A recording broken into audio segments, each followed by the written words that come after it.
और जब बेटा का विवाह हो गया है तो उसके साथ विवाहित एक महिला का चित्र बना, धोती ओढ़ते हुए, और पशुओं के ये ग्वारिया बनाती, उसमें डंडी गाड़ देती, ये ग्वारिया है।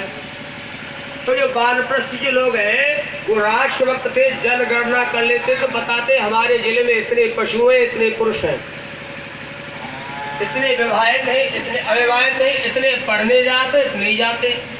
आज भी माता कहती छोरा बाबा आओ झोली में ले जाओ तो बाबा पकड़ा दूंगी, और बाबा ले जाकर और मार देगो। निश्चित रूप से गुरुकुल हुआ करते थे। जो व्यक्ति परिवार का बच्चों को गुरुकुल में नहीं भेजते उसे दंड देने का अधिकार था राज्य का। जब बच्चा 8 साल का हो गया है, 5 से 8 के बीच में विद्यालय भेज देना चाहिए। तो बाबा आ जाएगा, पकड़ ले जाएगा झोली में, तो ले जाते थे, गुरुकुल में कर देते थे। और बाबा नाती आराम से रहते, वो वानप्रस्थ में रहते थे, और नाती वहीं पढ़वे पहुंच जाते, घर का संकट खत्म। जो बता रहे थे ये परसों शायद देव मुनि बता रहे थे। तो भाई बहनों जनगणना हो जाती थी और घूम घूम कर प्रचार करते थे, फिर अपने कार्य प्रारंभ हो जाते थे, विवाह आदि अन्य समारोह जो भी काम करना हो। इस प्रकार घूमते घूमते ऋषियों की टोली राजा के दरबार में जा पहुंची, जो कि ऋषि तो उनके भी गुरु हैं। राजा के दरबार में पहुंची, सो राजा का नाम अश्वपति। महाराज ने आदेश किया मंत्रियों को, जैसे घर का मुखिया के लाली पानी रिश्तेदार या भाई आ गए तो स्वागत सत्कार जलाद से किया। फिर धर्म चर्चा हुई। धर्म चर्चा के बाद राजा ने आदेश दिया कि जाओ आतिथ्य में भोजन आदि की व्यवस्था करो। भोजन तैयार हो गया। ऋषियों से आग्रह किया गया कि भोजन चलो। ऋषियों ने इनकार कर दिया, तेरा भोजन नहीं करेंगे।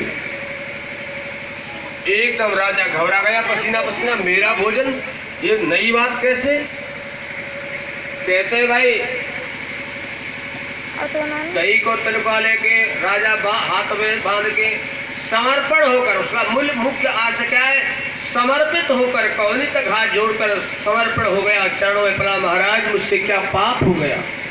क्योंकि घर में आया हुआ अतिथि बिना सत्कार के चला जाता तो सारे पुण्यों को ले जाता है, हमारे पूर्वजों का मानना है।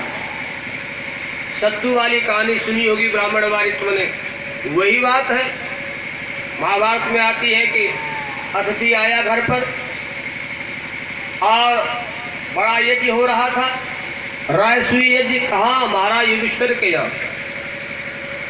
एक कहानी है, काल्पनिक समझ लिए, यथार्थ में जैसे आप समझ पाए। तो वहां एक झूठन में नेवला जो है बार बार लेट मार रहा था। तो वहां पूछा, वे केशव हो, ये नेवला क्यों लेट मारता है? या किसी और महात्मा की बात है? ये मुझे विस्मृति हो रही थोड़ी। तो उसकी कहानी बताई। एक बार ये नेवला एक ब्राह्मणी के घर गया। एक ब्राह्मणी बड़ी गरीब थी। ब्राह्मण पढ़ता विद्या का प्रचार करता था।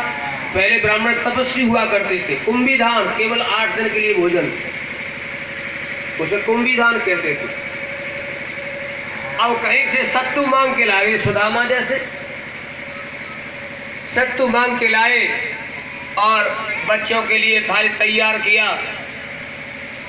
अब ऐसे एक अतिथि आ गए। अतिथि आए तो आवाज लगाई, मैं 3 दिन का भूखा हूं, कुछ खाने को मिल जाए। ओहो, अतिथि आ गए। इस ब्राह्मण ने अपनी थाली दे दी। तृप्ति नहीं हुई, भूखा था। फिर अपनी उनकी पंडितानी ने भी थाली दे दी, उसे भी खा लिया। फिर बच्चे भी कम में संस्कार बांधते, सब सत्तू खा लिया और कुल्ला करके वो तृप्त हो गया। हाँ बेटा, दूधो नहाओ, पूतो फलो, मैं कई दिन का भूखा था, आपने मेरे प्राण बचा दिए। भूखे के भूखे ही रह गए। जहाँ उस अतिथि ने कुल्ला किया था, वो नेवला हुआ हो के निकला, आधा शरीर सोने का हो गया था। जब उसने सुनाकर युधिष्ठिर महाराज राजसूय यज्ञ कर रहे हैं तो मैं जब छोटे से अतिथि के यहाँ मेरा आधा शरीर सोने का हो गया है, पूरा क्यों न हो जाए, इसलिए नेवला झूठने में घूम रहा है, तो पूरा शरीर मेरा सोने का हो जाए। अर्जुन युधिष्ठिर को अहंकारता में इतनी बड़ी का बात कर रहा हूं, उसका अहंकार पानी पानी हो गया है बहनों। इसलिए कहा था पाटलिपुत्र, कौन है पाटलिपुत्र बताओ भाई, जानते हो?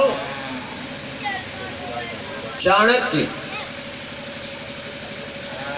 बिहार में घूम रहे थे चाणक्य, घर घर को देखा था। किसी ने पूछा बाबा क्या देखते हो? कभी शमशान देखता हूँ। कि यहाँ शमशान नहीं है, शमशान तो वहाँ है, वो मुर्दे जलाए जाते, बोले जिंदे ही जल रहे हैं। तो एक श्लोक की रचना की उन्होंने, न विप्रपादोदक कर्दमानी न वेद शास्त्र सुधा वर्जितानी सुहाकार विवर्जितानी शमशान तुल्यान ग्रहणतानी। जहां अपने घर पर विद्वानों के गुरुओं के पैर धोने से कीचड़ नहीं होता, अर्घपात देने से, और जहां अग्नय स्वा सौमाय स्वा की ध्वनि नहीं गूंजती, जहां वेद शास्त्र की चर्चा नहीं होती, वो घर शमशान के समान है, या ऐसा आतिथ्य नहीं होता। ये चाणक्य देवी ने कहा। और भगवान के जो 5 नाम होते हैं उनमें भी आतिथ्य आया, ब्रह्म यज्ञ, देवे पितृ, जो अतिथि यज्ञ। जब जाते हैं बेटी के लिए बेटा देखने, कहा जाए भैया ऐसा देखियो, जा आओ जियो जिस घर में, ऐ मित्रों इतना अतिथि का सम्मान होता था। और वो अतिथि बनकर ऋषि पहुंच जाते हैं और राजा का भोजन ना करें। राजा विद्वान था, मुझे पाप लगेगा, मेरे सारे पुण्य चले जाएंगे, महाराज भोजन कर लो। ऋषि बोले राजन तेरे यहाँ कैसा कर आता है, कैसा अन्न आता है, सब प्रकार का। जैसे अध्यापकों को वेतन मिलता है सब भारत सरकार से, तो आबकारी विभाग का पैसा भी जाता है, कट्टी घर का भी जाता है, और भी टैक्स के जाते हैं, खून पसीने का बिना पसीने का सताए हुए पैसा भी जाता है, उसमें सबको मिला के वेतन मिलता है। इसलिए कहा पुराने लोगों ने उत्तम खेती मध्य बंज, ये 100% धन पवित्र नहीं होता सरकार का। तो कहते हैं ऋषि पता नहीं तू कैसे के सता के कर लेता है लोगों से, चोरी पापाचार, पता नहीं स्थिर अन्न नहीं खाएंगे, क्योंकि राज्य का अन्न नहीं, अपना कमाया हुआ पवित्र अन्न खाने से, शुद्ध पानी पीने से मन भी पवित्र बनता है और वाणी भी पवित्र होती है। ये प्रमाण कहाँ मिलता है भाइयों बहनों? माता कौशल्या जब गर्भ में आ गई, चारों रानियों के गर्भ बढ़ने लगा, तो माता ने अन्न खाना बंद कर दिया था गर्भ से पहले राज्य का। यजवी महाराज दशरथ बड़े धर्मात्मा सत्यवादी राजा थे, लेकिन स्वयं खेती कराती थी, अन्न पैदा करके, पता नहीं कोई भूल हो जाए, वो अन्न वही अन्न खाया पवित्र। उन्हें पता था, वो पढ़ी लिखी थी, संस्कारवान थी, संस्कार जान पढ़े थे कि घरों में बच्चा थे क्या क्या सावधानी बरते, वो संस्कारवान ऋषिकाएं थी। तो राम जैसी संतान पैदा हुई, वो जानती इस बात को। तो उसी प्रकार कौन कह रहे हैं ऋषि लोग, जो देवठान के समय राजा अश्वपति के यहाँ पहुँचे, बहुत आग्रह किया, तो राजा खड़े होके कहते दूध को देरा, तिनका दांतन में चबा के, मुँह में दे के, समझ प्राणी होके, बड़े बूढ़े कहानी कह करके, बेचारे पढ़े लिखे नहीं थे, लेकिन वहाँ समर्पण की बात थी। राजा खड़ा हुआ और राजा घोषणा करता, भाइयों बहनों, हे ऋषियों, नमस्ते जनपदो, नमोस्ते जनपदो, न कदरियो च मध्यपा, नाना होता रगनी, ना स्वेर स्वेरणी कुता।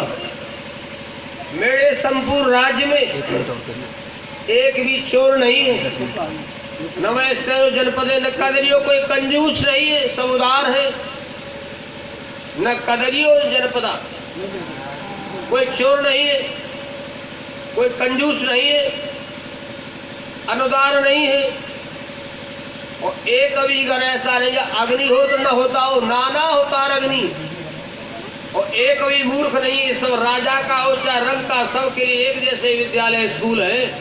जैसे आज हमारे यहाँ गुरुकुल में चाहे जाटव भाई का बेटा हो, पता कर लेना, चाहे ब्राह्मण का बेटा हो, एक समान सब भोजन करते हैं, भेदभाव नहीं। वो कौन आगे बनेगा? फिर आगे कहते हैं न स्वेर नहीं कुत्ता ना कोई नशीली वस्तु का सेवन करने वाला नहीं है। जो गांजा चिलम पीने वाला कोई व्यक्ति हो, शराब